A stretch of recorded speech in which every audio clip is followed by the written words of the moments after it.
Atom या group से substitute कर दिया जाता है वो कहलाती है सब्स्टिट्यूशन रिएक्शन। ये आपको पता है, ये मुझे बताने की जरूरत नहीं है। यहाँ पर अगर मैं आपसे कहूँ कि भैया ये साहब जो हैं वो सब एक्स जो है सब्स्टिट्यूट कर दिए हैं OH के द्वारा, मतलब ये जो थे, अगर मैं कहूँ ये वाले एक्स थे और ये वाले बेचारे जो थे OH थे, अब यहाँ पर OH यहाँ आ गए हैं और एक्स बेचारे के साथ में चले गए। This is the substitution, you know very well. Priyanka Gangwar को भी वेरी वेरी गुड इवनिंग। अब इलेक्ट्रोफिलिक ये रिएक्शन जो है सब्स्टिट्यूशन दो टाइप का होता है। कौन कौन किसको सब्स्टिट्यूट कर सकता है? Number 1 electrophilic substitution reaction, it is one of the most important example for the competitive examination. आप भी पढ़ाते होंगे लोगों को, जेईई नीट वालों को, और मैं भी आपको बता रहा हूं कि इलेक्ट्रोफाइल जब किसी एटम या ग्रुप को सब्स्टिट्यूट कर देता है तो वो कहलाती है इलेक्ट्रोफिलिक सब्स्टिट्यूशन रिएक्शन। अब ये इलेक्ट्रोफिलिक सब्स्टिट्यूशन रिएक्शन जो है वो आपको यहाँ दिखाई दे रही, मैंने एक ई इलेक्ट्रोफाइल बनाया है और ये मैंने बहन जी बनाई है। आप जानते हैं ये बहन जी बनाई है। इन बहन जी को थोड़ा सही करके लिख दूं, ये मान लो मैंने इस तरीके से बंदर बॉन्ड बना दिए। अब इनको मैंने क्या काम किया, आपने नोट किया, ये भिखारी बाहर खड़े हुए हैं गेट पर कि भैया मुझे इलेक्ट्रॉन दे दो, तो क्या होगा, ये इलेक्ट्रॉन तो देगा, लेकिन ये कैसे देगा, ये इसको जोड़ेगा, यानी कि यहाँ पर नेगेटिव आएगा और ये इलेक्ट्रोफाइल अटैक करेगा, नेगेटिव पे ही तो जाएगा। अब यहाँ पर ये गया तो कंडीशन क्या हुई, ये बॉन्ड ऐसा ही रहा, ये ऐसा ही रहा, ये पॉजिटिव जो उसके सिर पे था ये इसके सिर पे आ गया। अब आपकी कोई घंटी बजाए, बोले भैया हमें भीख दे दो, हमें खाने को दे दो, दरवाजे पे बैठा हूँ आपके, वो आके घर में बैठ गया, जाने का नाम नहीं लिए, बोले भैया जाओ खा चुके, बोले नहीं अब तो तुम्हारे घर पे रहेंगे। अब तुम आफत में फंस गए, बोले कहाँ यार आफत मोल ले ली इसे खाना खिला के। बेंजीन के साथ बेचारी के साथ वही हो गया कि इसने जो है ई पॉजिटिव को बुलाया, अब समस्या में फंस गई। जब ये भेज रहा है पॉजिटिव को यहाँ, तो ये बेचारा बॉन्ड इधर शिफ्ट हो रहा है, यानी रेजोनेंस बनना शुरू हो गए। अल्टीमेट यही हुआ कि हाइड्रोजन से कहा गया कि तुम निकल जाओ और इलेक्ट्रोफाइल को जोड़ना पड़ेगा, तो ये बन जाता है इलेक्ट्रोफाइल। जहां पर जुड़ा, मान लो मिथाइल जुड़ा तो टॉलिन बन गया, OH जुड़ा तो फिनॉल बन गया, Cl पॉजिटिव जुड़ा तो क्लोरोबेंजीन बन गया, NO2 पॉजिटिव जुड़ा तो नाइट्रोबेंजीन बन गया, and so on, different types के कंपाउंड बनते चले जाते हैं। और ये एरोमेटिक में बहुत ही इंपॉर्टेंट टर्म और टॉपिक बोला जाता है। मेरी बात शायद आप समझ रहे होंगे, जहां तक अनुमान है। तो ये कहलाता है इलेक्ट्रोफिलिक सब्स्टिट्यूशन रिएक्शन। अब यहां पर इलेक्ट्रोफाइल ने सब्स्टिट्यूट किया है, तो इसी तरीके से न्यूक्लियोफाइल भी सब्स्टिट्यूट कर सकता है। It means it is called nucleophilic substitution reaction. क्या कहलाती है? न्यूक्लियोफिलिक सब्स्टिट्यूशन रिएक्शन कहलाती है। अब भाई न्यूक्लियोफिलिक सब्स्टिट्यूशन रिएक्शन वो रिएक्शन होती है जिसमें कौन सब्स्टिट्यूट करे, न्यूक्लियोफाइल सब्स्टिट्यूट करे, तो न्यूक्लियोफिलिक सब्स्टिट्यूशन कहलाएगी। अब न्यूक्लियोफिलिक सब्स्टिट्यूशन में आपने देखा होगा कि OH आया, इसने Br को क्या किया, इसने यहां से Br को सब्स्टिट्यूट कर दिया, तो ये कंपाउंड हो गया। ये आपका इस तरीके से बन गया एल्कोहल, ये वाला एल्कोहल हो गया, ये आपका एल्काइल हैलाइड हो गया, एल्काइल हैलाइड हो गया। ठीक है, अब यहां पर इसी तरीके से CN से रिप्लेस करोगे तो ये आपका साइनाइड बन जाता है कंपाउंड। जो भी कंपाउंड है ये आपका साइनाइड कंपाउंड बन जाता है। तो अब आप जानते हैं कि इलेक्ट्रोफिलिक सब्स्टिट्यूशन रिएक्शन जो होती है वो दो कैटेगरी में डिवाइड की गई होती है। एक कहलाती है SN1 और एक कहलाती है SN2 रिएक्शन। तो ये दोनों रिएक्शन भी मैं आपको रिएक्शन में ही पढ़ा दूंगा, टॉपिक में अब नहीं पढ़ाऊंगा। आपने कहा था सर बता देना, तो मैं इनको कल रिएक्शन में ही जोड़ दूंगा। ठीक है, आज मैं इसे कंप्लीट कर लूं। मैंने सब आपकी बातें नोट कर ली हैं। एक तो वीडियो में वही वाली आपकी डाल दूंगा, यानी कि कार्बिन की जरूरत तो वीडियो की होगी नहीं मनु। आज मैंने यूट्यूब पर डाल दिया था, कार्बिन में श्रॉक कार्बिन और फिशर कार्बिन दोनों की डिटेल के साथ में मैंने डाला था। अगर आपको फिर भी लगे कि सर पढ़ाना है तो बता दीजिएगा, मैं पढ़ा दूंगा, कोई दिक्कत नहीं। लेकिन अगर आप समझ गए होंगे तो फिर मैं उम्मीद करूंगा कि जरूरत नहीं पड़ेगी। मैं आपको केवल रिएक्शंस के इंटरमीडिएट पढ़ाऊंगा, वो ज्यादा इंपॉर्टेंट होंगे। तो प्लीज आप मुझे बताएं पढ़ाना है कि नहीं पढ़ाना है। यस और नो बताइएगा तो मुझे भी ठीक लगेगा, मैं समझूंगा उसको क्या करना है। ठीक है, पढ़ लिया ना? पढ़ लिया। वीडियो आपने देखी नहीं देखी मनु आपने वीडियो देखी कि नहीं देखी बताइएगा। वीडियो अगर आपने नहीं देखी हो तो फिर उस हिसाब से मैं आगे की तरफ दिमाग लगाऊं अपना।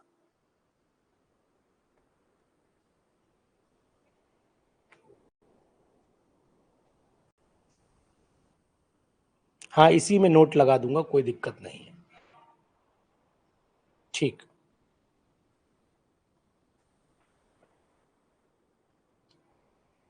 ठीक है, चलो ठीक, लगा दूंगा मैं इसके ऐसा करूंगा, जो पीडीएफ मैंने लिखी है, नहीं देखी है, देख लीजिएगा, पीडीएफ यहीं पर लगा दूंगा। यहाँ पर एक काम ये कर दूंगा, मैं लिख दूंगा कि वीडियो अलग से डाल दूंगा, इंपॉर्टेंट वीडियोस में उसे लगा दूंगा एक बात, और नोट्स जो है वो अलग से कार्बीन के डाल दूंगा, ठीक है, आपको भी भेज दूंगा, कोई दिक्कत नहीं।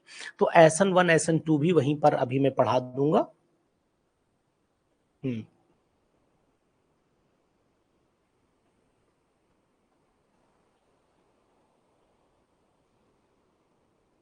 ठीक, अब आप आगे बढ़िएगा। अब आप आगे बढ़िएगा, देखिए एसन 1 एसन 2 रिएक्शन पर डिटेल में हम लोग आगे बात कर लेंगे। अब पहले हम बात कर लेते हैं फ्री रेडिकल पर। देखिए, फ्री रेडिकल रिएक्शन क्या होती है? जहां पर फ्री रेडिकल का फॉर्मेशन होता है, यानी कि फ्री रेडिकल जनरेट होते हैं, ये सनलाइट की प्रेजेंस या हीट की प्रेजेंस में अक्सर जनरेट होते हैं, और फ्री रेडिकल का होमोलिसिस के द्वारा पैदा होते हैं। ये भी बात आप ध्यान ध्यान रखिएगा, होमोलिटिक फिशन के द्वारा पैदा होते हैं या होमोलिसिस के द्वारा पैदा होते हैं, आपको ऑलरेडी ये बात पता है। अब अगर मान लीजिए मैंने एक एग्जांपल मीथेन का लिया, ये मैंने जो यहाँ पर लिख रखा है, दिस इज मीथेन, यानी CH4 को ब्रेक करके लिखा हुआ है। अब यहाँ से मैं क्या करता हूँ, ये फ्री रेडिकल ऊपर से आया, इसने मीथेन से कहा एक हाइड्रोजन हमें दो दो, इन्होंने हाइड्रोजन, यानी कि ये बॉन्ड ऐसे रहा होगा, अगर मैं ऐसे दिखाऊं आपको, ये मीथेन रहा होगा, ये मीथेन रहा होगा, ये मीथेन, तो ये इसने अपना इलेक्ट्रॉन ले लिया, इसने अपना इलेक्ट्रॉन ले लिया, तो इसका जो जो ये H फ्री रेडिकल बना, वो Cl फ्री रेडिकल से कंबाइन करके HCl बना लेगा और मिथाइल फ्री रेडिकल तैयार कर देगा। ये मिथाइल फ्री रेडिकल फिर गया क्लोरीन को तोड़ेगा, तो एक दूसरे को तोड़ते रहेंगे। कितनी स्टेप होती हैं भैया इसमें, राजेश बताओ कितनी स्टेप होती है? नंबर 1 चेन इनिशिएशन स्टेप होती है, नंबर 2 चेन प्रोपेगेशन होती है, और लास्ट में चेन टर्मिनेशन होती है। चेन टर्मिनेशन में कोई फ्री रेडिकल बचता नहीं है, सब आपस में कंबाइन कर जाते हैं और अल्टीमेट प्रोडक्ट दे देते हैं, और साथ में वो रिएक्टेंट भी मिल जाते हैं जो रिएक्टेंट रिएक्शन में पार्टिसिपेट शुरुआत में किए थे। तो ये बात भी आपको शायद मेरी समझ में आपको आ रही होगी, यहाँ कोई दिक्कत परेशानी जहां तक उम्मीद है नहीं हो रही होगी जी। चले, एक बात ये हो गई। अब दूसरी बात ये चलती है हमारी कि जो फ्री रेडिकल रिएक्शन है, फ्री रेडिकल सब्स्टिट्यूशन है, तो आपने नोट कर लिया कि सब्स्टिट्यूशन कितने तरीके का हो गया। Number 1 electrophilic substitution, number 2 nucleophilic substitution, और नंबर 3 फ्री रेडिकल सब्स्टिट्यूशन हो गया। तो 3 तरीके के सब्स्टिट्यूशन हो गए, तो तीनों की बात हमने कर ली है। अब SN1 SN2 की अभी डिटेल में बात आपसे कर लेंगे इसी के बाद में, ठीक है, जब रिएक्शंस लगाएंगे उसी समय हम बात करेंगे। अब हमने क्या करना है, हमने क्या करना है कि एडिशन की बात करनी है। अब ये बताओ कि एडिशन रिएक्शंस में अक्सर आपने देखा है कि ट्रिपल बॉन्ड होगा, तो किस में कन्वर्ट होगा? अगर हम लोग एडिशन की बात करते हैं तो यहाँ पर ट्रिपल बॉन्ड होगा, तो वो कन्वर्ट होगा पहले डबल बॉन्ड में, डबल बॉन्ड किस में कन्वर्ट होगा? सिंगल बॉन्ड में। तो ये तब तक चेंज होता रहता है जब तक कि अनसैचुरेशन कंपाउंड जो है वो सैचुरेशन में ना कन्वर्ट हो जाए। पाई बॉन्ड जो होता है जब तक सिग्मा में ना कन्वर्ट हो जाए तब तक ये प्रोसेस चलता है। तो this is the addition reaction. Addition reaction की खास बात यही होती है। ठीक, दूसरी चीज समझिएगा, कोई कुछ कहना चाह रहा है, बोलना चाह रहा है, बोलिए। कोई कुछ कहना चाह रहा हो तो बोलिएगा, लेकिन पहले मैसेज डाल दिया करिए, सर हम बात करना चाह रहे हैं, तो हमें ये रहेगा कि हम आपसे बात कर पाएंगे, अन्यथा ये होगा कि ठीक, यानी कि डबल बॉन्ड सिंगल में कन्वर्ट होगा, ट्रिपल बॉन्ड डबल में पहले।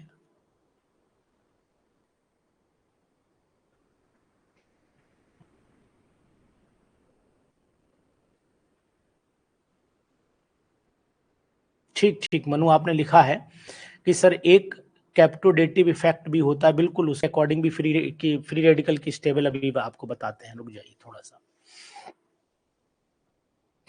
चलो ठीक, होंगे कि एडिशन भी 3 में गई, electrophilic addition, nucleophilic addition, free radical addition, जैसे कि जैसे ये थी।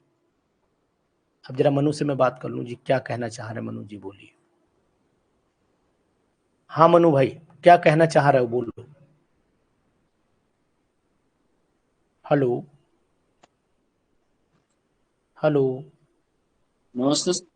हाँ नमस्ते भैया, बताइए क्या कहना चाह रहे हैं, समझ सर नहीं पा ये जानना चाहते हैं जो कैप्रोसिटी इफेक्ट है, रहा।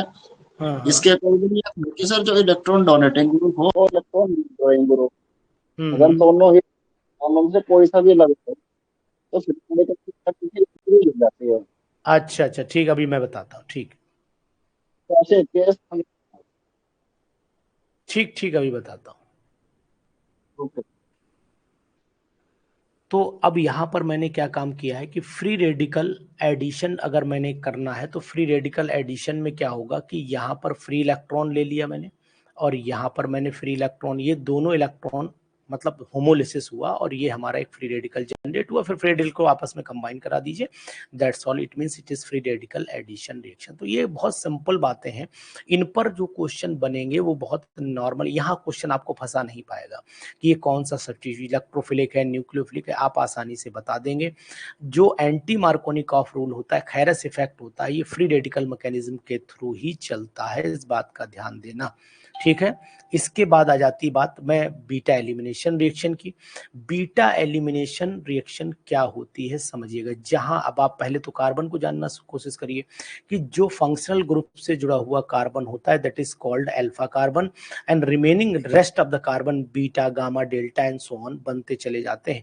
अगर कंसंट्रेटेड H2SO4 के साथ में हीट करेंगे 170 तक तो आपको पता होना चाहिए कि एल्कीन बना, लेकिन इस एल्कीन के बनने का जो प्रोसेस होगा वो क्या होना चाहिए। तो ये अभी मैं केवल जनरल बात कर रहा हूं, इसीलिए मैंने यहाँ पर बहुत बड़ी मैकेनिज्म, क्योंकि अभी मैं मैकेनिज्म पर ही आऊंगा इसके बाद, इसीलिए मैंने रोक दिया पॉइंट को। यानी यहाँ पर बीटा एलिमिनेशन जब रिएक्शन हुई होगी तो बीटा एलिमिनेशन में हमारी कंडीशन क्या जनरेट हुई होगी, थोड़ा सा हिंट दूंगा, बाकी आगे मैं डिस्कशन आपसे करूंगा ही करूंगा। देखो होता क्या है कि अगर हम लोग बीटा एलिमिनेशन कराते हैं, ये मान लीजिए थोड़ी देर के लिए मैंने हाइड्रोजन ऐसे करके लगाए, समझने की कोशिश करिएगा, ये मैंने इस तरीके से लगाया, यहाँ H लगाया, यहाँ OH लगाया, अब मैंने क्या किया, इसका पहले प्रोटोनेशन कराया, और ये H पॉजिटिव कहाँ से आया होगा, ये तो वाटर से ही आया होगा। H पॉजिटिव भाई वाटर का मतलब है H2SO4 डाइल, जब हमने कंसंट्रेटेड H2SO4 लिया तो वहां से H पॉजिटिव निकला होगा, और ये यहीं पर अटैक करेगा जहां पर ये इलेक्ट्रॉन की डेंसिटी ज्यादा होगी। जब इलेक्ट्रॉन की डेंसिटी ज्यादा वाले पॉइंट पर अटैक करेगा तो फिर ये मान के चलिए यहाँ पर जो प्रोडक्ट बनेगा ये H हो गया, यहाँ पर C हो गया, यहाँ पर H हो गया, यहाँ पर H हो गया, यहाँ पर C हो गया, यहाँ पर H हो गया, यहाँ पर H, और यहाँ पर OH, H ये पॉजिटिव यहाँ पर आ जाएगा। आई एम आई राइट, बताइए क्या मैं सही हूं यहाँ पर। अब ये बेचारा गंगा जल यहाँ से निकलने को तैयार है, जैसे ही गंगा जल निकलने को तैयार है तो ये कंपाउंड जो बना वो हमारा ये बना, H बना, H बना, C बना, और यहाँ H बना, यहाँ पर H, और इस पे आ गया पॉजिटिव। अब आप जानते हैं कि हाइपर कॉन्जुगेशन के अकॉर्डिंग ये वाले बॉन्ड यहाँ पर शिफ्ट हो जाएंगे, और जैसे ये शिफ्ट होगा तो नेक्स्ट जो सिचुएशन पैदा होगी वो ये होगी, H यहाँ हो गया, H यहाँ हो गया, C हो गया, डबल बॉन्ड C, हम सही लिखा है भाई, कोई दिक्कत परेशानी तो नहीं हो रही, किसी को दर्द तो नहीं हो रहा है, ये हो गया। अब यहाँ पर ये जो प्रोटोनेशन, यहाँ पर तो हमने प्रोटोनेशन कराया, प्रोटोनेशन कराया, और यहाँ पर हमने डी प्रोटोनेशन करा दिया, यहाँ पर डी प्रोटोनेशन करा दिया, ये बात आप समझिए, और एल्कीन बना दिया। इसी तरीके से वो नेक्स्ट वाली इक्वेशन जो हो सकती है, ये भी बीटा एलिमिनेशन, डीहाइड्रोहेलोजिनेशन, डीहाइड्रोहेलोजिनेशन की अगर मैं बात कर रहा हूं तो यहाँ पर भी वही कंडीशन है, बीटा से ही हाइड्रोजन जाएगा और फिर वो एल्कीन बनाता है। लेकिन एक रिएक्शन अल्फा एलिमिनेशन भी होती है, नोट कर लो कि कहीं एग्जाम्पल पूछ लिया जाए कि व्हाट इज अल्फा एलिमिनेशन, तो जानो इस बात को कि अल्फा एलिमिनेट कहाँ से होता है। तो कार्बीन बनता है अल्फा एलिमिनेशन के बाद, आपने नाम सुना होगा क्लोरोफॉर्म भैया का, CHCl3 का नाम सुना होगा, और CHCl3 पे अगर ये OH भाई साहब अटैक करेंगे तो आप याद रखिए ये क्लोरीन यहाँ से निकलेगा, और ये इसका इलेक्ट्रॉन मतलब हाइड्रोजन जो है वो पॉजिटिव फॉर्म में निकलेगा, क्लोरीन यहाँ से नेगेटिव फॉर्म में। तो हाइड्रोजन जब पॉजिटिव फॉर्म में निकला तो अपने इलेक्ट्रॉन भाई क्या हुआ, छोड़ के गया, और क्लोरीन अपने लेके गया, तो इसके पास क्या कंडीशन बन जाएगी कि यहाँ पर दो अनपेयर्ड इलेक्ट्रॉन रह जाएंगे, मतलब पेयर की फॉर्म में होंगे लेकिन दो अनपेयर्ड बोले जाते हैं, और ये OH जो है वो इस H पॉजिटिव से कंबाइन कर लेगा, इस वाले H पॉजिटिव से, और वाटर बना करके यहाँ से निकल जाएगा। ये बन गया हमारा कार्बिन, जिसका नाम आपसे अभी पूछा गया था, डाइक्लोरो कार्बिन बोला जाता है इसको। ये dehydrohalogenation, this is the example of alpha elimination reaction. ये अल्फा एलिमिनेशन रिएक्शन का एग्जांपल बन जाता है, ठीक है। अब आप एक बात और समझिएगा जो बहुत इंपॉर्टेंट है, जो बहुत इंपॉर्टेंट है। देखिए, अगर हम कार्बोनाइल कंपाउंड को क्या करें, ठीक है, डिहाइड्रोजिनेटेड करें। डिहाइड्रोजिनेटेड का मतलब होता है कि वहां से हाइड्रोजन का हम लोग रिमूवल करें। डिहाइड्रोजनेटेड का मतलब वहां से हम हाइड्रोजन का रिमूवल करें।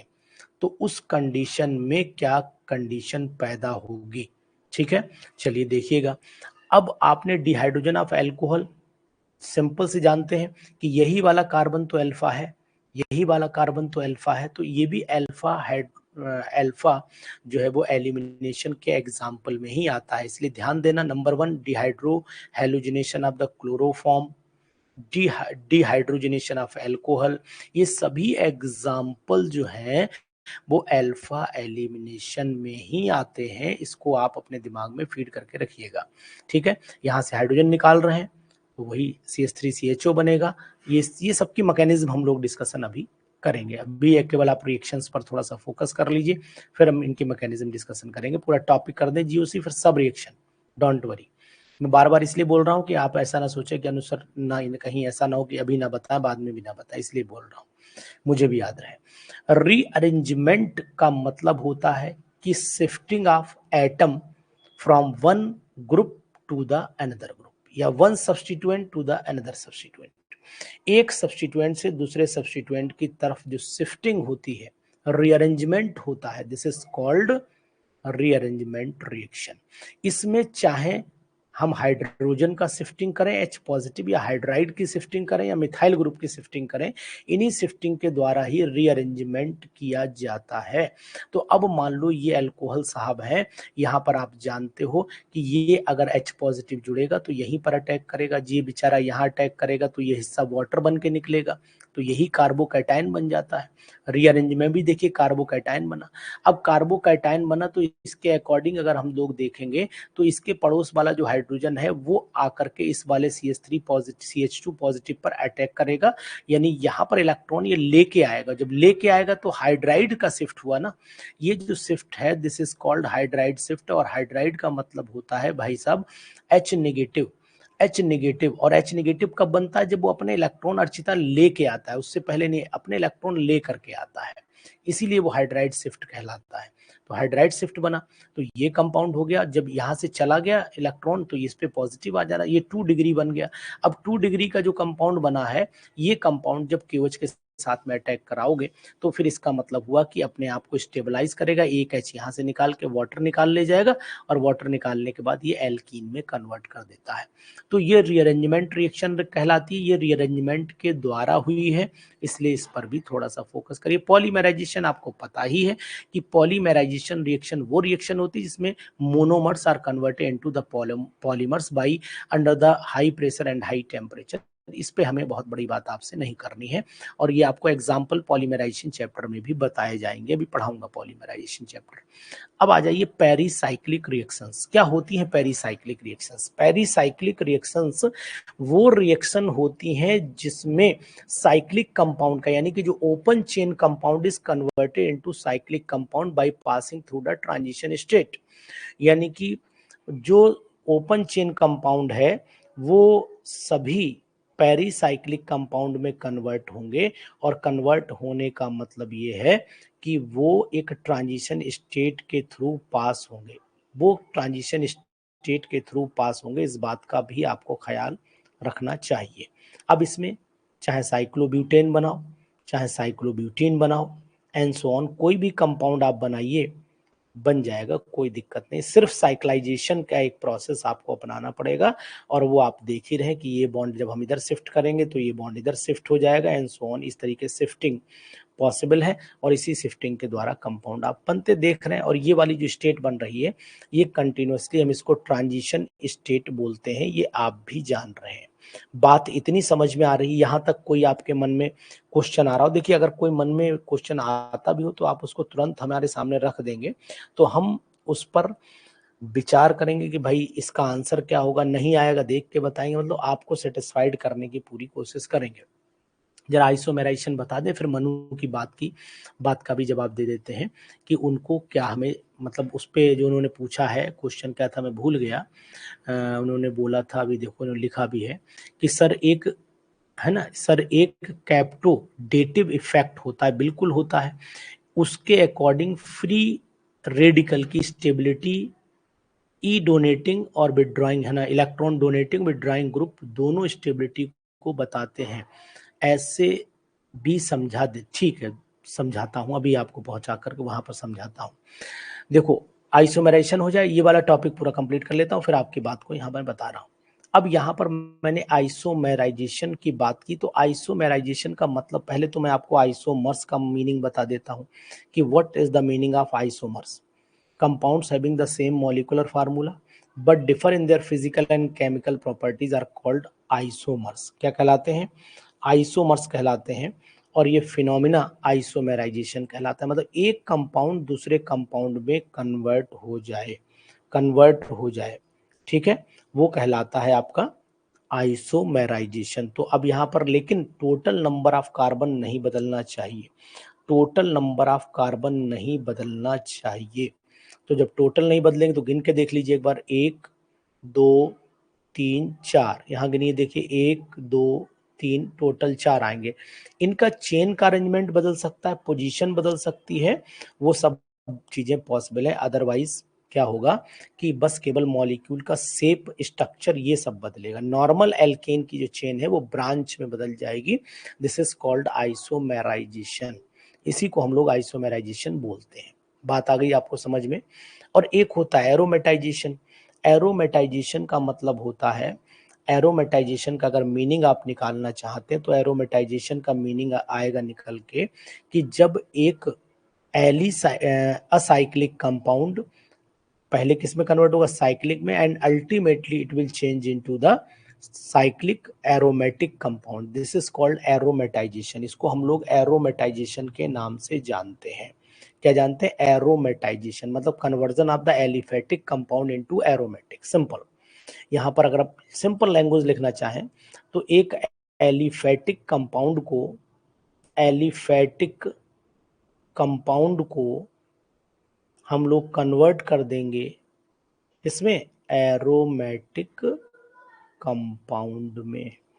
अगर एरोमेटिक कंपाउंड में हमने कन्वर्ट कर दिया तो मान लीजिए प्रोसेस क्या हो जाएगा, एरोमेटाइजेशन हो जाएगा। ठीक है, चलिए अब बात आती है मेनली रेजोनेंस की।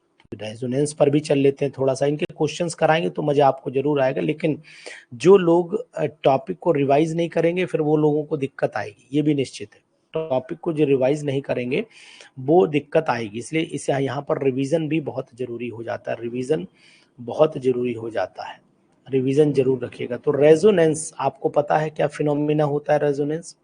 रेजोनेंस क्या फिनोमिना होता है? जब कोई एक स्ट्रक्चर से किसी कंपाउंड की जो बहुत सारी प्रॉपर्टीज हैं उनको एक्सप्लेन नहीं किया जा सकता है तो उसको हम लोग बोलते हैं रेजोनेटिंग स्ट्रक्चर, और फिनोमिना रेजोनेंस कहलाता है। रेजोनेंस में केवल इलेक्ट्रॉन की शिफ्टिंग होती है, एटम या ग्रुप की कोई शिफ्टिंग नहीं होती है। इस बात का आप ध्यान दीजिएगा, बहुत इंपॉर्टेंट। तो यहाँ लिखा गया है, यहाँ क्या लिखा गया, when a single electronic structure failed to explain total chemical behavior of a molecule, then it is explained by two or more canonical structure या electronic structure called resonating structure, and this phenomena is called resonance. This is only the hypothetical view, ये कोई practical view नहीं है, ये केवल एक hypothetical view है। और ये हाइपोथेटिकल व्यू जो है वो केवल सोचा गया है, मतलब ऐसा प्रैक्टिकली पॉसिबल नहीं है, केवल थ्योरेटिकली पॉसिबल है। तो वो आपने थ्योरेटिकली पॉसिबिलिटी आपने देख ली यहाँ पर, ठीक है, इस बात का ध्यान दीजिएगा। अब आपको ये भी याद रखना है कि भैया एग्जाम्पल जब आपसे पूछे जाए तो एग्जाम्पल जरूर याद रहे कि एग्जाम्पल हम लोगों को कौन कौन से आ सकते हैं। एग्जाम्पल जो मुझे उम्मीद है आने की वो मैं आपको बता दे रहा हूँ। मुझे उम्मीद है कि अधिकतर बेंजीन या NO2 ग्रुप कोई भी एग्जाम्पल पूछ सकते हैं, कोई भी एग्जाम्पल पूछा जा सकता है। जैसे कि मान लीजिए ये कार्बन डाइऑक्साइड का एग्जाम्पल लिया गया, कार्बन डाइऑक्साइड का एग्जाम्पल में आपको ये बताया गया है कि भाई इसको देखो, अब आप टोटल देखो एटम वही रहेंगे लेकिन एटम वही रहेंगे, लेकिन इसके ऊपर हमेशा डीलोकलाइजेशन चलता रहता है, डीलोकलाइजेशन चलता रहता है।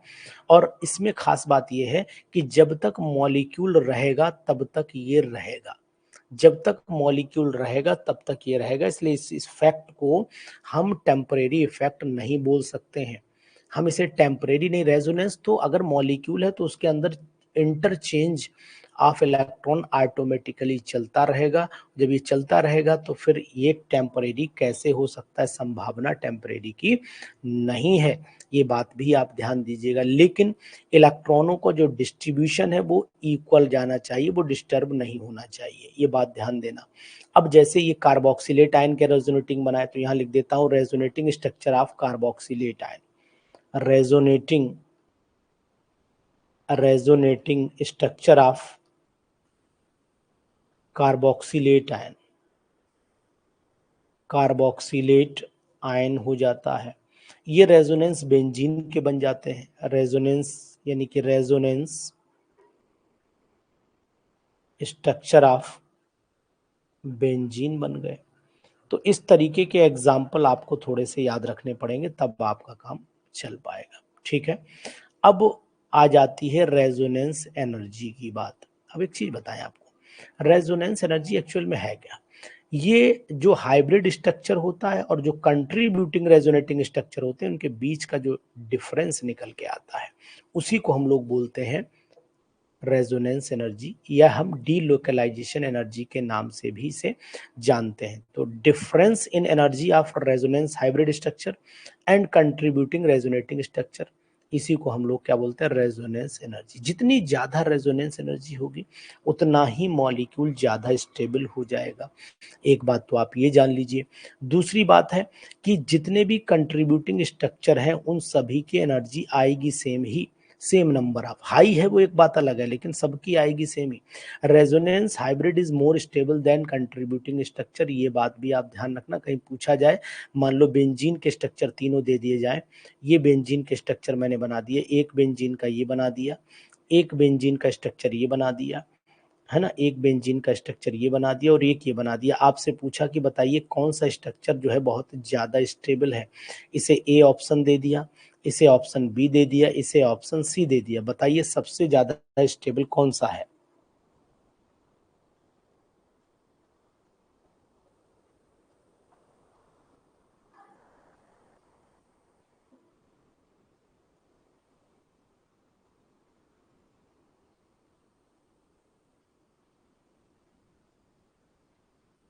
बताइए।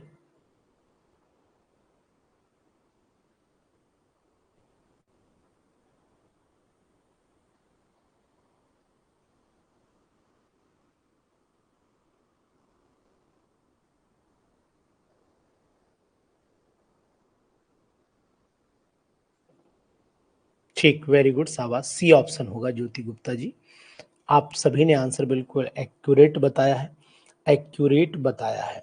ठीक है, चलिए, वेरी गुड, नाइस।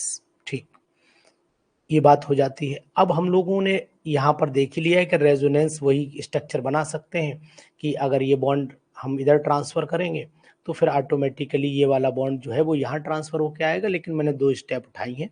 कैसे उठाई कि मैंने जब इसको इधर ट्रांसफर किया तो इस पे पॉजिटिव आया हो, इस पे पॉजिटिव, इस पे नेगेटिव, देखो ये इस पे नेगेटिव पॉजिटिव लगाया। फिर इसको मैं इधर ट्रांसफर करूंगा तो ये पॉजिटिव खत्म हो जाएगा, ये पॉजिटिव अल्टीमेट यहाँ आ जाएगा। तो एक दो तीन मैंने रेजोनेंस स्ट्रक्चर इसके बना दिया। ऐसे आप लोग भी रेजोनेटिंग स्ट्रक्चर बना सकते हैं, किसी के भी पूछे जाए तो। ये मैंने रेजोनेंस बेंजाइल के बनाए, देखो बेंजाइल की स्टेबलाइजेशन दिखाया कि ये बेंजाइल है, ये बॉन्ड बाहर ट्रांसफर किया तो पॉजिटिव बेंजीन में डिलोकलाइज करा दिया। जब बेंजीन के अंदर पहुंच जाए तो सबसे अच्छा काम है कि उसको डिलोकलाइज कराना ही कराना है, डिलोकलाइज कराना ही कराना है, इस बात का आपको ध्यान देना चाहिए। ठीक है, चलिए, एक चीज और हो गई। अब हम लोग आगे देख लेते हैं, ये चीज में छोड़िए। अब मैं आपकी समस्या का थोड़ा सा समाधान करता हूं। अभी जो आपने पूछा कैप्टोडेटिव इफेक्ट क्या होता है, देखिए ऐसे ही आप पूछते रहा करिए, और पूछने से क्या होगा, हमें भी बहुत सारी चीजें हैं वो ऐसी कि जैसे हमें याद आ जाएगा कि ये भी बताना है। देखो सबसे पहले हम जान लेते हैं कि what is the meaning of captodative effect. बहुत इंपॉर्टेंट टर्म है और बाई चांस की बात मैंने उसमें ऐड भी नहीं किया, लेकिन अगर आप ऐसी कोई टर्म अगर आपको पता है, आप खट से हमें याद दिला दीजिए तो हमें भी थोड़ा सा याद आ जाएगा। कैप्टोडेटिव, अब जैसे कभी कभी ऐसे बहुत सारी चीजें मिस कर जाती हैं पढ़ाते पढ़ाते, आप भी जानते होंगे बहुत सारे बच्चों को पढ़ा रहे हैं, दिमाग से स्लिप कर गई, नहीं बताई, लेकिन अगर आप याद दिला दोगे तो हमारे अंदर भी याद आ जाएगा, एक का एग्जाम्पल कम रहेगा, बाद में बता दिया जाएगा। देखो, कैप्टोडेटिव इफेक्ट का मतलब होता है कि फ्री रेडिकल की जो स्टेबलाइजेशन होती है वो EWG ग्रुप और EDG ग्रुप की वजह से हम उसको एक्सप्लेन कर पाए, यानी कि सब्स्टिट्यूट करें। अगर कोई हमारे पास में फ्री रेडिकल है, उसमें हम इलेक्ट्रॉन डोनेटिंग ग्रुप लगाएं या इलेक्ट्रॉन विड्रॉइंग ग्रुप लगाएं, उससे उसकी स्टेबिलिटी पर क्या फर्क पड़ता है, दिस इज कॉल्ड कैप्टोडेटिव इफेक्ट। ठीक है, तो ओवरऑल मैं एक लाइन लिख दूं यहाँ पर, क्या लिख दूं, थोड़ा सा लैंग्वेज बना के लिखूंगा, इसलिए ध्यान दीजिए। The captodative effect, the captodative effect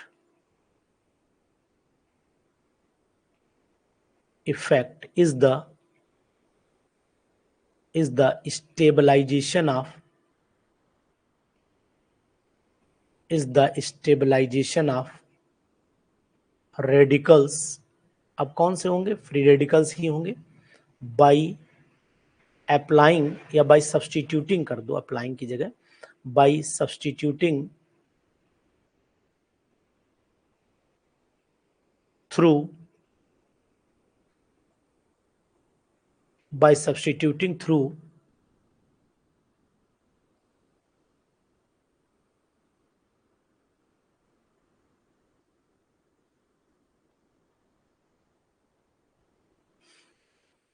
substituting through EWG और EDG ग्रुप और EDG ग्रुप। ठीक है, ये मैंने अलग से आपको बता दिया। अब आप एक चीज और बताइएगा कि अगर मान लीजिए थोड़ी देर के लिए हमने जो नाम कहां से आया, कैप्टोडेटिव नाम कहां से आया, बताता हूं आपको। देखो, कैप्टो जो टर्म होता है, कैप्टो का मतलब होता है कि हम इलेक्ट्रॉन वहां से विड्रॉ कर रहे हैं, विड्रॉइंग ग्रुप जो होते हैं। EWG ग्रुप को सब कभी कभी हम लोग कैप्टर के नाम से भी जानते हैं। तो कैप्टो मीन्स होता है EWG, या ये टर्म कैप्टर से आया है, कैप्टर से आया है, ये बात आप ध्यान दीजिएगा। और जबकि जो दूसरा टर्म डेटिव का मतलब डोनेट करना, डेटिव का मतलब डोनेट करना, तो यहां पर हो जाता है जो डेटिव आया है वर्ड, यहां पर लिख देता हूं, डेटिव जो वर्ड आया है, ये वर्ड आया है आपका डोनर से। अब डोनर का मतलब हुआ कि वो कौन सा, EDG ग्रुप, यानी कि मैं इसे EDG यहां लिखूं, ज्यादा बढ़िया रहेगा, और डोनर अंदर लिख देता हूं। तो यहां पर मैं लिख देता हूं इलेक्ट्रॉन डोनेटिंग ग्रुप हो गया, और यहां पर आप डोनर लिख सकते हो, कोई दिक्कत नहीं है। तो ऐसे भी आप समझ सकते हो, तो यहीं से ये वर्ड जनरेट होता है। अब मान लीजिए थोड़ी देर के लिए हमारे पास में कोई कंपाउंड है, उसमें हम कौन सा ग्रुप लगाएं और कौन सा ग्रुप हटाएं, तब हमें समझना पड़ेगा, मतलब रेडिकल रिएक्शन को समझना पड़ेगा, तब हम समझ पाएंगे कि ये पॉलीमेरिक केमिस्ट्री माननी पड़ेगी आपको। और जब पॉलीमेरिक केमिस्ट्री बनेगी तभी आप समझ पाएंगे कौन सा ग्रुप हमें रिप्लेस करना है, कौन सा हमें लगाना है, हटाना, ये सब चीजें जानकारी लीजिएगा।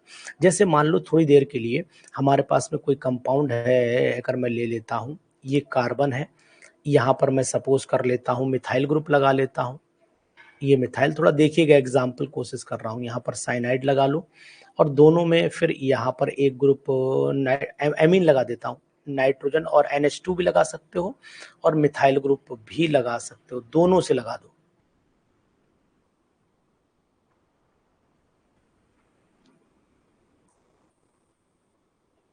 ठीक है, ये चीज हो गई।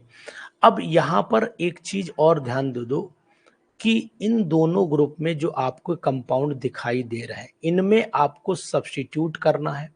और अगर ये सब्स्टिट्यूशन आपसे पॉसिबिलिटी हो जाती है तो किस तरीके से पॉसिबिलिटी होती है, यानी कहने का मीनिंग है कि यहाँ पर हम इलेक्ट्रॉन डोनेटिंग ग्रुप भी लगाएं और विथड्रॉइंग ग्रुप भी लगाएं तो किस कंडीशन में ये तैयार होगी। तो मैं आपको बताने की कोशिश करूंगा कि अगर बेटर स्टेबलाइजेशन जो फ्री रेडिकल बनेंगे वो तभी बन पाएंगे जब हम उनके अंदर जो है टोटल फॉर्म में इलेक्ट्रॉन डोनेटिंग ग्रुप लगाएं या इलेक्ट्रॉन विथड्रॉइंग ग्रुप लगाएं, लेकिन डीलोकलाइजेशन होना चाहिए। तो ये दोनों ऑब्जर्व तब किए जाते हैं एडिशन रिएक्शन में जब ज्यादा बेटर ग्रुप कोई इलेक्ट्रॉन विथड्रॉइंग ग्रुप लगा होता है, जैसे सीएन ग्रुप है। अब सीएन ग्रुप की खास बात क्या होती है समझिएगा। सीएन ग्रुप की खास बात ये होती है, ये इलेक्ट्रॉन विथड्रॉइंग ग्रुप है, ये इलेक्ट्रॉन विथड्रॉइंग ग्रुप है। अब ये इलेक्ट्रॉन अपनी तरफ खींचेगा, ये अपना, अब भाई इलेक्ट्रॉन अपनी तरफ क्यों खींचेगा ये भी जान लो। ये सीएन है, ये बॉन्ड इधर ट्रांसफर होगा तो कार्बन भाई अपनी तरफ इलेक्ट्रॉन खींचेगा ही खींचेगा, निश्चित तौर से खींचेगा। तो सिंपली हम ये कह सकते हैं कि CN group is electron withdrawing group, और जब ये इलेक्ट्रॉन विथड्रॉइंग बनाएगा तो ये बेचारे जो अंदर वाले हैं ये सपोर्ट करना शुरू कर देंगे, तो स्टेबिलिटी इसकी बढ़ा देंगे, कार्बोकैटायन की स्टेबिलिटी ये बढ़ा देंगे। तो सिंपल सी बात ये है कि अगर हम एडिशन बढ़ाना चाहते हैं तो इलेक्ट्रॉन डोनेटिंग ग्रुप हमें बढ़ाने पड़ेंगे। तो अगर हम लोग ऑर्डर की बात करें ईडीजी ग्रुप की, ईडीजी ग्रुप की ऑर्डर की बात करें तो सबसे कम तो बेचारा हाइड्रोजन होता ही है, उसके बाद आपका मिथाइल होता है, उसके बाद मिथॉक्सी ग्रुप हो जाते हैं, एलोकॉक्सी ले लेते हैं, कुछ भी ग्रुप ले लीजिए, आर लगा के कोई भी समझ लीजिएगा, कोई दिक्कत नहीं। इसमें सबसे तेज रिएक्शन ये होती है कि यहाँ कम अमाउंट ऑफ एनर्जी की जरूरत होती है और ये आसानी से शिफ्ट कर देते हैं, यानी कि अगर मिथाइल ग्रुप की जगह ओ आर ग्रुप लगा दिया जाए तो इसका मतलब है कि स्टेबिलिटी और बढ़ती चली जाएगी। इसी को बोलते हैं हम लोग कैप्टोडेटिव इफेक्ट, यानी कि जब दोनों ग्रुप लगे हों तो जो सपोर्टिंग ग्रुप होते हैं वो हमेशा फ्री रेडिकल की स्टेबिलिटी को बढ़ा देते हैं by donating the electrons to the center atom. अब सेंटर एटम चाहे कार्बन हो चाहे सेंटर एटम नाइट्रोजन हो, दोनों की पॉसिबिलिटी हो सकती है। तो ये चीज आप जान लीजिए कि अब ये इंपॉर्टेंट हो जाता है कि अगर दोनों ग्रुप लगे हों तो इलेक्ट्रॉन डोनेटिंग तभी सपोर्ट कर पाएंगे जब इलेक्ट्रॉन विथड्रॉइंग ग्रुप वहां पर लगा हो। अब एक एग्जाम्पल मान लीजिए, सपोज कर लेते हैं हम थोड़ी देर के लिए एरोमेटिक का ले लेते हैं, कोई एक एग्जाम्पल एरोमेटिक का ले लें। एरोमेटिक में क्या कंडीशन पॉसिबल हो सकती है, देखिए ये मैंने मान लीजिए बेंजीन लिया, सपोज कर लेते हैं बेंजीन लिया और कोई भी सब्स्टिट्यूएंट इसमें लगा लीजिए जो आपका मन करे वो सब्स्टिट्यूएंट लगा लो। यहाँ पर मैं मान लेता हूँ थोड़ी देर के लिए कोई ग्रुप लगाओ, कोई भी सब्स्टिट्यूएंट एक्स लगा लो, मान लो एक्स सब्स्टिट्यूएंट लग गया। अब यहाँ पर जो एक्स सब्स्टिट्यूएंट है वो कुछ भी हो सकता है, इस बात का आप ध्यान दीजिएगा, लेकिन ये ऐसा होगा जो फ्री रेडिकल कंटेन करता होगा। साथ में जब हमने इसकी रिएक्शन कराना शुरू किया, अब रिएक्शन इसी तरीके कंपाउंड से कराएं, सीएन वाले से ही करा लें, मान लो ये एच ले लिया, ये यहाँ पर कार्बन ले लिया, यहाँ पर एच ले लिया, यहाँ पर डबल बॉन्ड लगा लिया, यहाँ पर फिर कार्बन ले लिया, यहाँ हम CH3 ले लेते हैं और इसके बाद फिर एक हम लोग C ट्रिपल बॉन्ड Cl ले लिया, ये मैंने ले लिया, sorry C triple bond N, मैंने Cn को रिपीट कर दिया, C ट्रिपल बॉन्ड में N ले लेता हूं इस तरीके से। अब इसमें करना क्या होगा हमें, आप जान रहे होंगे कि अगर मैं एक सिंपल वे में ये दिखाऊं आपको कि इलेक्ट्रॉन इधर ट्रांसफर हो रहा है तो फिर ये क्या करेगा, ये बॉन्ड भी तो ट्रांसफर हो जाएगा, और ये बॉन्ड कहाँ ट्रांसफर हो जाएगा, ये बॉन्ड इस तरीके से अपने इलेक्ट्रॉन को इधर ट्रांसफर करने की कोशिश करे और ये इधर करे। अगर फ्री रेडिकल मैकेनिज्म करानी है तो ये फ्री रेडिकल मैकेनिज्म हो जाएगी, फ्री रेडिकल से आप दिखाना चाहें तो फ्री रेडिकल हो जाएगा, और ये आपका सब्स्टिट्यूशन से हो जाएगा। तो आप दोनों में से कोई एक मैकेनिज्म दिखा सकते हो, चाहे ये दिखाओ और चाहे फिर ये दिखाओ। तो मैं एक पर जा रहा हूं क्योंकि मैंने पहला मॉलिक्यूल फ्री रेडिकल लिया है। अगर ये बॉन्ड इधर शिफ्ट करेगा तो मान लो मैंने रेड कलर के डॉट से इसको रिप्रेजेंट कर दिया, ये रेड कलर का डॉट, यहाँ एक रेड कलर का डॉट, ये। तो अब ईमानदारी से बताना, क्या ये वाला बॉन्ड इस वाले के साथ नहीं बनाएगा, ये वाला कार्बन इस कार्बन के साथ बॉन्ड नहीं बनाएगा? बिल्कुल बनाएगा, मेरे हिसाब से तो बनाएगा, आप भी अगर हाँ कर पाएंगे तो अच्छी बात है। देखिए यहाँ ये हो गया, यहाँ ये हो गया। अब ये तो X था, X ने बॉन्ड बनाया होगा इस कार्बन से, इस कार्बन पर लगे हैं 2 हाइड्रोजन, ये 2 हाइड्रोजन ऐसे लगे हुए हैं, इसके बाद बॉन्ड सिंगल हो गया और ये यहाँ पर फ्री रेडिकल बन गया। नीचे ऑलरेडी CH3 लगा था और ऊपर हमने CN को टच नहीं किया, तो CN ऐसे ही लिख दो अगर शिफ्टिंग नहीं की है तो ये एडिशन किस तरीके से हुआ? ये एडिशन इस बात पर डिपेंडेंट हुआ कि हमने ग्रुप कौन सा लगा दिया। ग्रुप इलेक्ट्रॉन डोनेटिंग लगे हुए, इसलिए संभावना बढ़ जाएगी, और अगर मान लीजिए इलेक्ट्रॉन सब्स्टिट्यूशन लगे हुए, इलेक्ट्रॉन विड्रॉइंग लगे हुए, तो संभावना थोड़ी सी घट जाएगी। ये जहां तक मुझे अनुमान है, ये सब चीजें आपको ग्रुप वाइज पूछी जा सकती हैं। अब आप बताएं, इन्होंने पूछा है कि सर डिवार स्ट्रक्चर क्या होता है, तो भैया आपको शायद याद होगा कि ये डिवार स्ट्रक्चर ऑफ बेंजीन का IUPAC नेम भी पूछा गया था। IUPAC नेम भी पूछा गया था और आपको ये भी अनुमान हो गया होगा कि ये स्ट्रक्चर ऐसे आया था, 20 से ऐसे और एक बॉन्ड ऐसे, एक बॉन्ड ऐसे। ये स्ट्रक्चर वैलिड नहीं था बेंजीन का, ये बेंजीन का वैलिड स्ट्रक्चर नहीं था। एक बात तो ये थी, और दूसरी बात ये थी, ये बाईसाइक्लो कंपाउंड था, ये बाईसाइक्लो कंपाउंड था, है ना? ठीक है मनु जी, समझ में आ रही मेरी बात? आपको समझ में आ रही है? कोई दिक्कत परेशानी हो बताइएगा। बाईसाइक्लो कंपाउंड था, साइक्लोहेक्साडाइन, साइक्लोहेक्साडाइन भी इसको बोला गया था, बाईसाइक्लो हेक्साडाइन भी बोला गया था इसको। भी ब्रैकेट में आपको 022 लिखना था ब्रैकेट में, ठीक है? बीच में कोई कार्बन नहीं, 0, इधर आपका एक कार्बन, 2 कार्बन, एक कार्बन, 2 कार्बन, तो 022 बाईसाइक्लो 022 बाईसाइक्लो 022 क्या हो जाएगा? हेक्साडाइन। चलो ठीक, चलिए ये बात आपकी हो गई। ठीक,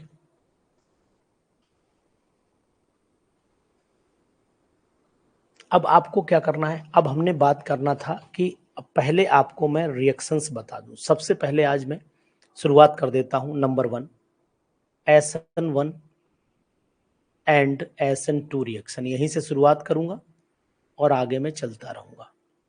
देखिए सबसे पहले मैं बात कर रहा हूं कि SN1 रिएक्शन क्या होती है। फास्ट रिएक्शन है SN1 रिएक्शन। SN1 रिएक्शन का फुल फॉर्म अगर आप जानते हैं तो पूरे बात बताऊंगा। Unimolecular nucleophilic substitution reaction,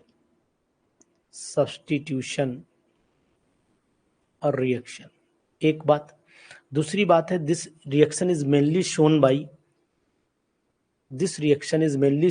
3 degree alkyl halide. This reaction is mainly shown by 3 degree alkyl halide. बताओ इसमें इंटरमीडिएट क्या बनता है? इसमें इंटरमीडिएट का नाम बताओ, इंटरमीडिएट क्या बनता है? कार्बोकैटायन बनता है, कार्बोकैटायन बनता है कि नहीं बनता है? बोलो यार, कार्बोकैटायन बनता है कि नहीं बनता? यस और नो? बनता है। चलिए अब हमने क्या करना है कि एक मान लो हमारे पास में ये एल्काइल हैलाइड है 3 डिग्री का, ये 3 डिग्री का एल्काइल हैलाइड है। ये बेचारा क्या होगा, इलेक्ट्रॉन ये लेकर के चला जाएगा। अब जब इलेक्ट्रॉन लेकर के चला जाएगा तो ये स्टेप जो है वो स्लो स्टेप होती है, स्लो स्टेप। तो ये बन जाता है आपका R, यहाँ पर C पॉजिटिव हो जाएगा और X यहाँ पर नेगेटिव हो जाएगा, ठीक है? अब यहाँ पर क्या होगा कि ये जब सपोर्ट करेगा, समझना ध्यान से, ये जब सपोर्ट करेगा तो यहाँ पर प्लस आई इफेक्ट ज्यादा है, और प्लस आई इफेक्ट ज्यादा होने से शिफ्टिंग ऑफ बॉन्ड आसानी से हो जाता है। मतलब this is due to the high polarity, जो आप कह सकते हो कोई दिक्कत नहीं है इसे कहने में कि SN1 रिएक्शन जो होती है वो हमेशा 3 डिग्री के अल्काइल हैलाइड शो करते हैं, और इसमें भी ये जनरली टर्सरी अल्काइल हैलाइड इसलिए शो करते हैं कि उसके अंदर पोलैरिटी डेवलपमेंट बहुत ज़्यादा हो जाता है। अब ये स्टेप बना, अब बेचारा OH आयन जो है वो कहाँ से आया होगा, KOH से आया होगा। तो यानी KOH हमने तोड़ा होगा किसमें, K पॉजिटिव में तोड़ा होगा और OH निगेटिव में तोड़ा होगा। ठीक है, पानी पी ले।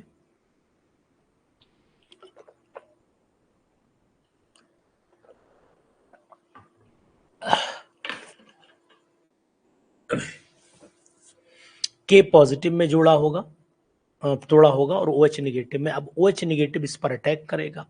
जैसे ही OH निगेटिव इस पर अटैक करेगा, ये कंपाउंड आपका बना लेगा RCOH, यानी कि ये हो गया आपका 3 डिग्री एल्कोहल, यानी 3 डिग्री एल्काइल हैलाइड कन्वर्ट हो गया 3 डिग्री एल्कोहल में, कन्वर्ट हो गया। ठीक है, ये बात आपको समझ में आ गई होगी। 3 degree alkyl halide is converted into 3 degree alcohol. ये बात बिल्कुल क्लियर।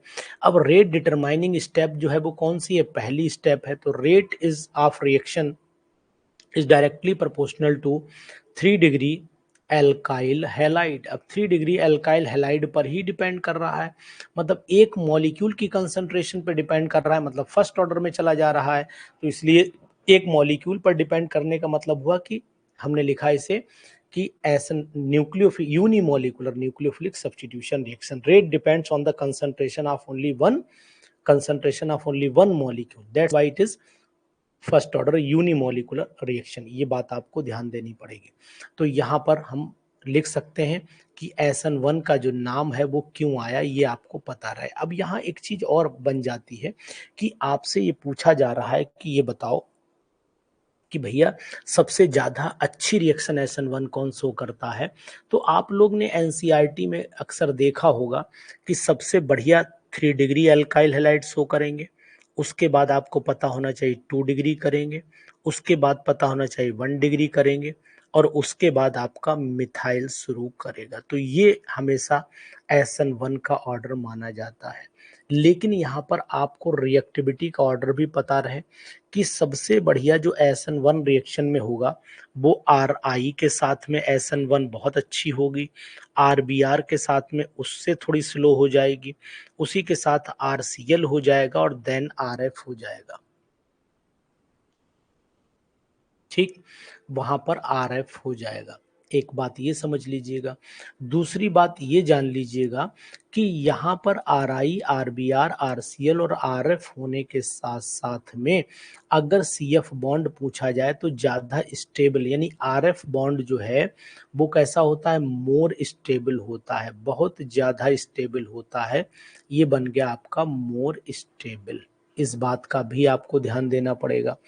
अब एक चीज और भी आपको याद रहे तो मुझे लगता है बेटर रहेगा, वो ये है कि प्राइमरी सेकेंडरी टर्सरी, ये तो एक नॉर्मल सी बात हुई, लेकिन टर्सरी में भी अगर ग्रुप की चेंजिंग होगी, जैसे कि एग्जाम्पल्स अभी मैं आपको क्वेश्चंस में कराऊंगा कि मान लीजिए कहीं पर फिनाइल ग्रुप लग जाए, मान लो कहीं पर आपका दो की एक फिनाइल लग जाए, एक मिथाइल ग्रुप लग जाए, ये सब चीजें लग जाएं तो फिर आपको दिक्कत करनी पड़ेगी, यानी कि ये बहुत परेशानी का काम बन जाएगा आपके लिए।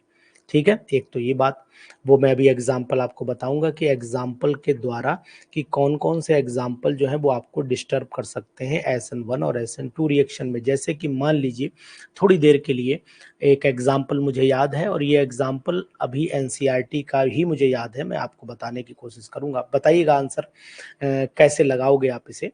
आप कराते भी होगे स्टूडेंट्स को। जैसे कि एक कंपाउंड मैंने ये लिया CH3, बताइएगा आंसर। CH3 लिया, फिर आपका मैंने CH2 लिया, फिर आपका मैंने CH2 लिया, फिर आपका मैंने CH2। अब कम ज़्यादा हो जाए मुझे नहीं ध्यान है, लेकिन हाँ इसी तरीके का एग्जाम्पल एक दिया था कि एक ये हो गया। ठीक है, दूसरा एग्जाम्पल मैंने बना दिया, सपोज कर लो CH3 का होल ट्वाइस CH बना दिया, फिर यहाँ पर मैं CH2Br लिख देता हूँ। ठीक है, इसे कंपाउंड नंबर 1 दे देता हूँ नाम, इसे कंपाउंड नंबर 2 नाम दे देता हूँ। ये बात ध्यान दीजिए। उसके बाद मैंने कंपाउंड नंबर 3 में लिख दिया CH3 का होल थ्राइस CBr लिख दिया, इसे कंपाउंड नंबर 3 बना दिया। ठीक है, इसके बाद में एक एग्जाम्पल और बढ़ा लेता हूँ, सेकेंडरी वाला बढ़ा देता हूँ कहीं पर और थोड़ा सा, ये बढ़ा देता हूँ CH3 single bond CH2 single bond CH और एक Br मैं यहाँ लगा दूं, उसके बाद में एक CH3 लिख दूं। तो बताओ कि इसके SN1 का ऑर्डर क्या होना चाहिए, इसके SN1 का ऑर्डर क्या होना चाहिए। बढ़िया SN1 कौन शो करेगा, बढ़िया SN1 कौन शो करेगा। तो बताओगे कि बढ़िया SN1 भैया 3 डिग्री वाला शो करेगा, ये थर्ड वाला बहुत अच्छा शो करेगा। अब सेकंड वाले में ऑप्शन हमें देखना पड़ेगा, सेकंड वाले में देखना ये पड़ेगा कि SN1 रिएक्शन में ज्यादा करेक्टर कहाँ पर आ रहा है। तो ज्यादा करेक्टर तो फोर्थ वाले में आ रहा है, कि ये फोर्थ वाला 100% सेकेंडरी है। तो 100% सेकेंडरी का मतलब अब यहाँ पर हम लोग फोर्थ वाला ले लेंगे। फोर्थ के बाद अब हमें फिर ये वाला सेकेंडरी उठाना, यानी कि सेकंड वाला ले लेंगे, और सेकंड वाले के बाद हम लोग ले लेंगे यहाँ पर फर्स्ट वाला। तो ये हमारा ऑर्डर हो गया SN1 का ऑर्डर हो गया। ये कौन सा ऑर्डर हुआ, दिस इज द डिक्रीजिंग और इंक्रीजिंग ऑर्डर ऑफ SN1। ये हो गया SN1 का इंक्रीजिंग ऑर्डर हो गया, SN1 का इंक्रीजिंग ऑर्डर हो गया। इज इट क्लियर, सही है ये ऑर्डर, गलत तो नहीं बताया मैंने, गलत तो नहीं बताया कहीं। ये एग्जाम्पल आप देखना एनसीईआरटी में दिया हुआ है, मैंने वहीं से मुझे याद था। अब ये नहीं पता कार्बन के नंबर कम है ज्यादा है, वो आप देख लेना अपने हिसाब से। फिलहाल लगभग यही एग्जाम्पल था मुझे जहां तक याद आया। अब दूसरी चीज मैं आपको बताऊं कि एक एग्जाम्पल ये भी एनसीईआरटी का ही है, मैं बता देता हूं, क्योंकि देखिए जो चीज है वो बताने में कोई ऐसा नहीं कि मैं साहब एनसीईआरटी से बहुत दूर हो गया हूं, ऐसा नहीं है। ये एग्जाम्पल भी था, यहाँ पर मैं CH3 लगा लेता हूँ और यहाँ पर भी मैं C6H5 लगा लेता हूँ। एक एग्जाम्पल ये भी देखिए, ठीक है। और यहाँ पर मैं फिर लिख देता हूँ एक Br लगा दूं, Br लगा देता हूँ, ठीक रहेगा। एक Br लगा दिया मैंने, एक ये ले लिया कंपाउंड। एक ये कंपाउंड लेने के बाद मैं इस कंपाउंड में एक और बढ़ा देता हूँ कॉमा लगा के C6H5 और का होल ट्वाइस कर दूं, C6H5 का होल ट्वाइस ले लेता हूँ, CH लिख देता हूँ और Br लिख देता हूँ। आप अपने हिसाब से भी देखते चलिए कहीं बॉन्ड मिस्टेक ना हो जाए। फिर उसके बाद मैं ले लेता हूँ C6H5 ले लूँ, फिर CH ले लेता हूँ और इसमें नीचे एक CH3 लगा लेता हूँ। ऐसा कोई लिया मैंने, नहीं अभी नहीं लिया। इसके बाद यहाँ पर मैं Br लगा लेता हूँ। इसके बाद मैं लगा लेता हूँ C6H5, रैंडमली लिख रहा हूँ, कोई दिक्कत हो आप तुरंत बता दीजिएगा कि सर ये दिक्कत आ रही है।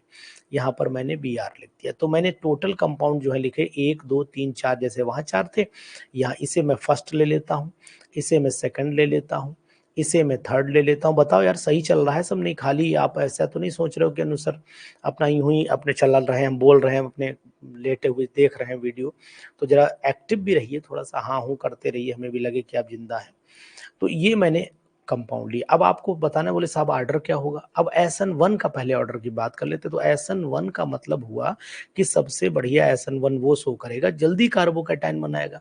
जल्दी कार्बोकैटायन का मतलब हुआ कि जहां पर इलेक्ट्रॉन जो है जल्दी डोनेट हो जाए, इजी वे में डोनेट हो जाए। तो पहला वाला जो है बहुत जल्दी बना लेगा मेरे हिसाब से। पहला वाला जो है SN1 ज्यादा शो करेगा। तो फर्स्ट इज ग्रेटर देन के साइन से बनाए, फर्स्ट ऐसे बना देता हूं। First second third fourth line से ही लिखे हैं क्या, first second third fourth line से ही लिख गए क्या। चलो आपकी बात से सहमत हो, फर्स्ट सेकंड थर्ड फोर्थ है। चलो फर्स्ट सेकंड ले लेता हूं, फिर उसके बाद थर्ड ले लेता हूं, ठीक है सही लिखा है। थर्ड ले लेता हूं और थर्ड के बाद आ जाएगा आपका फोर्थ। लाइन से है ना, लाइन से ही है, क्योंकि लिखते समय में लग रहा लाइन ही वही हटाते चले गए, उसी में आ गई है ग्रुप। तो ये हो गया आपका डिक्रीजिंग ऑर्डर, वो था इंक्रीजिंग, ये डिक्रीजिंग ऑर्डर किसका हो गया, ऑर्डर SN1 रिएक्शन का हो गया। इसका उल्टा कर दीजिए ऑटोमेटिकली SN2 आ जाएगा, इसका उल्टा कर दीजिए ऑटोमेटिकली SN2 आ जाएगा। ये बात भी ध्यान दीजिएगा प्रीति सिंह, ये बात भी ध्यान देना, ठीक है। चलो ये एक इम्पॉर्टेंट एग्जाम्पल हो गया। दूसरी बात ये आ जाती है इसी रिएक्शन में कि आखिरकार जो एग्जाम्पल हमने पढ़े इनमें क्या ऐसी कोई चीज है जो हमें ये बताए कि क्या ये जो SN1 रिएक्शन होती है, ये SN1 रिएक्शन में हम अगर इसकी स्टीरियो केमिस्ट्री को खंगालने की कोशिश करें अगर हम इसकी स्टीरियोकेमिस्ट्री को खंगालने की कोशिश करें तो हम ये देखेंगे कि क्या ये रेसमिक मिक्सचर बनाता है या रेसमिक मिक्सचर नहीं बनाता है। तो जो इसकी स्टीरियोकेमिस्ट्री होती है वो इसके रिटेंशन, इसके इन्वर्जन को एक्सप्लेन करने के लिए सफिशिएंट होती है। और क्वेश्चन भी इंपॉर्टेंट है, क्वेश्चन आता भी है। क्या क्वेश्चन बन सकता है वो समझने की कोशिश करिएगा। देखिए, मैं आपको थोड़ी सी हिंट दे करके चल रहा हूं। SN1 को पहले हिंट दूंगा और पूरे प्रॉपर वे में दूंगा। चलो, हमने क्या किया है, सपोज कर लेते थोड़ी देर के लिए, ये मैंने एक एग्जांपल ले लिया, यहां पर मैंने कोई भी CH3 ग्रुप लगा दिया। आपको समझाऊंगा तभी मजा आएगा, है ना। इसमें यहां पर मैं सपोज कर लेता हूं कि एक H लगा देता हूं, स्टीरियोकेमिस्ट्री को समझाने की कोशिश करूंगा। यहां पर जो है मैं एक इथाइल ग्रुप लगा लेता हूं।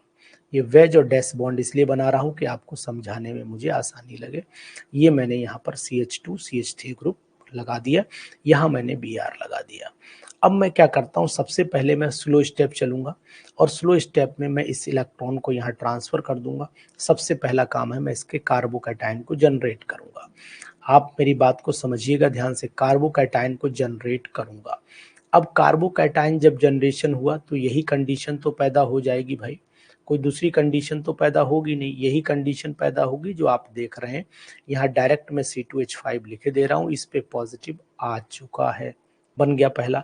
Br नेगेटिव निकल गया, और निकल जाने दो Br नेगेटिव को। चलो, प्लस Br नेगेटिव अगर आपका कहना है तो लिख देता हूँ।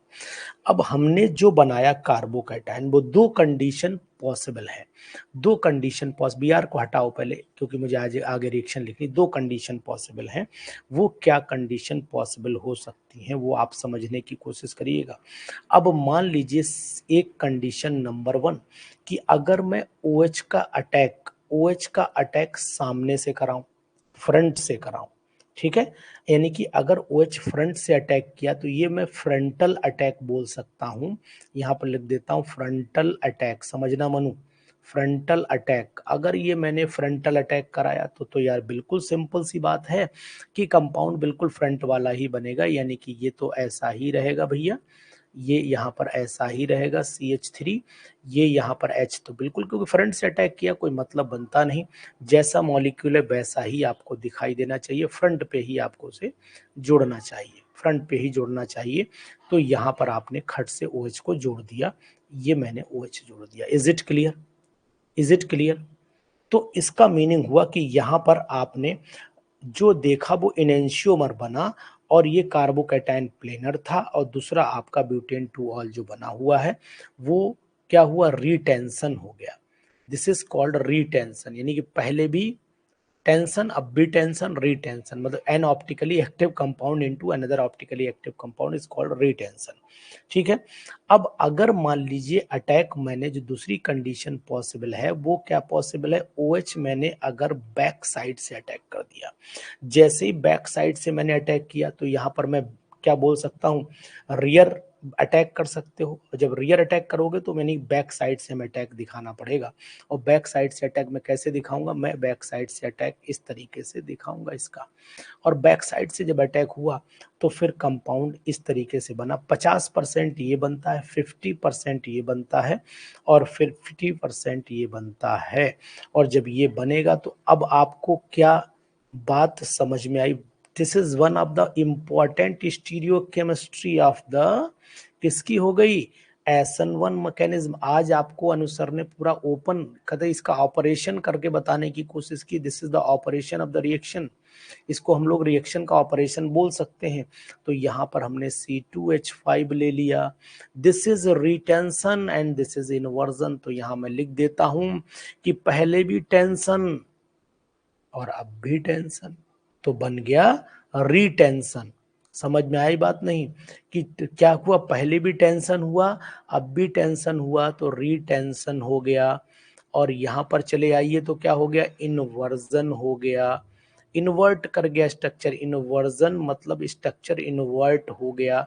तो ओवरऑल दोनों को जब आप मिलाओगे तो 50% मैटर ये हुआ, 50 मैटर ये हुआ, तो मैटर मिलके डिमेटर हो गया, यानी कि दोनों मिल गए और दोनों ने मिलके बनाया एक कंपाउंड जिसका नाम था रेसमिक मिक्सचर।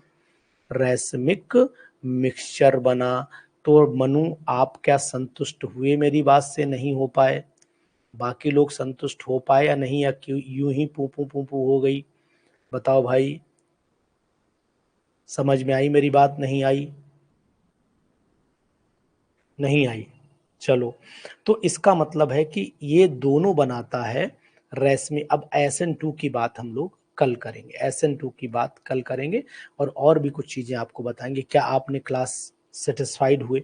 कोई दिक्कत परेशानी तो नहीं हुई आपको? कोई दिक्कत परेशानी तो नहीं हुई आपको? चलिए, ठीक है ना। इसी को कंटिन्यू, फिर इसी के आगे कंटिन्यू रिएक्शंस कर देंगे, और आपको बहुत सारी चीजें जो लगती होंगी वो बताते चलेंगे बीच बीच में। हाँ, बोलिए। कोई दर्द आपको हुआ हो, कोई समस्या आपको आई हो, कुछ और कहना हो, बोलना हो, दिल में, दिमाग में, लिवर में, किडनी में कहीं क्वेश्चन आ रहा हो आपको, बोलिए साहब।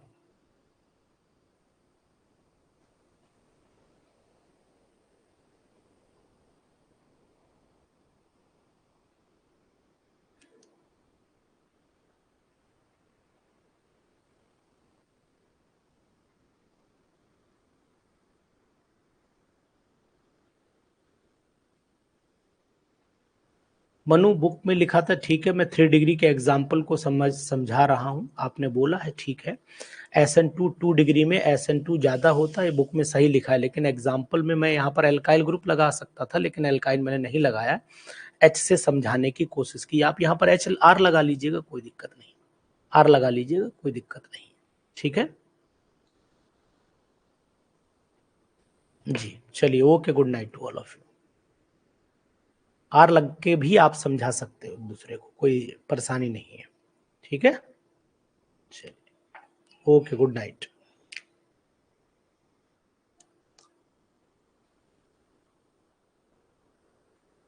रत्नाकर शुक्ला कुछ कहना चाह रहे हैं क्या?